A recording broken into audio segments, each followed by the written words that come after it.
Hi hello అండి అందరికీ welcome back to our channel Jayakumari చేతి వంటలు.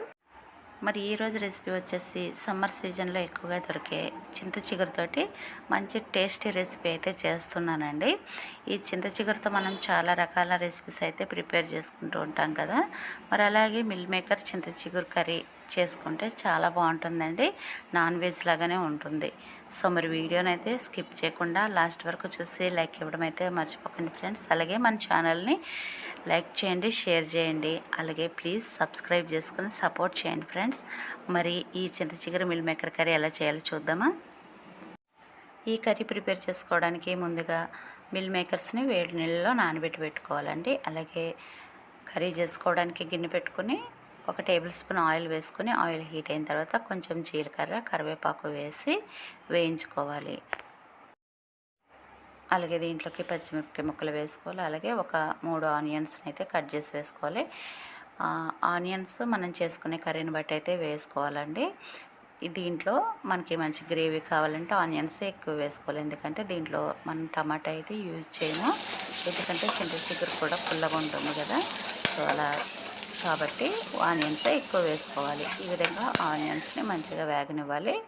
ఆనియన్స్ ఇలా వేగిన తర్వాత దీంట్లోకి 1 టీ స్పూను అల్లం వెల్లుల్లి పేస్ట్ వేసుకుని మరొకసారి కలుపుకొని ఇంకొక 2 నిమిషాల పాటు ఈ ఆనియన్స్ని వేగనివ్వాలి. ఇప్పుడు దీంట్లోకి కొంచెం పసుపు వేసుకోవాలి. అలాగే టేస్ట్కి తగ్గట్టుగా సాల్ట్ కూడా వేసుకోవాలి.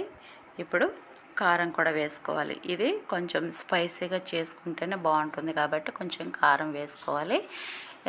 చింత చిగురు పుల్లగా ఉంటుంది కదా, మనం కారం కొంచెం ఎక్కువ వేసుకుంటేనే రెండు కూడా బ్యాలెన్స్డ్గా ఉంటాయి అన్నమాట.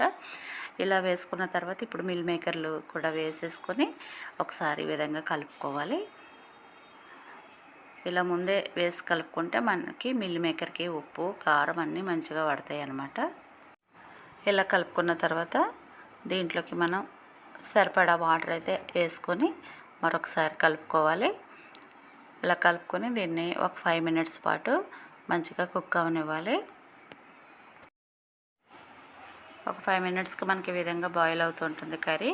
అప్పుడు దీంట్లోకి ఒక 2 టీ స్పూన్ల కొబ్బరి పేస్ట్ వేసుకోవాలి. ఇది ఎండు కొబ్బరి పేస్ట్.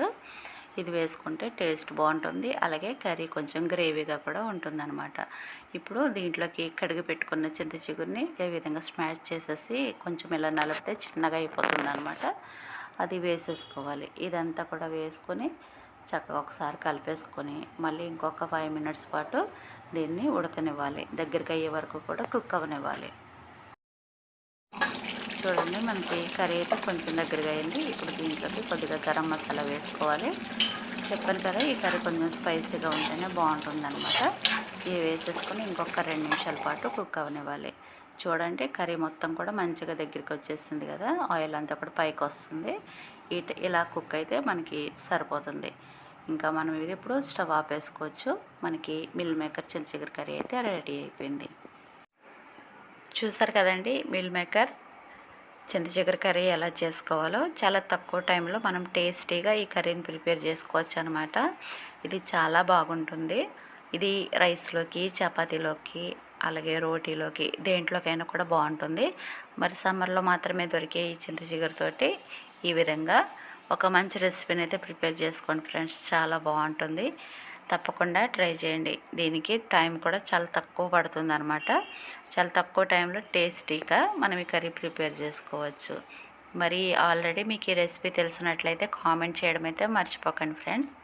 మరి ఈ రెసిపీ కనుక మీకు నచ్చినట్లయితే ప్లీజ్ లైక్ చేయండి, షేర్ చేయండి.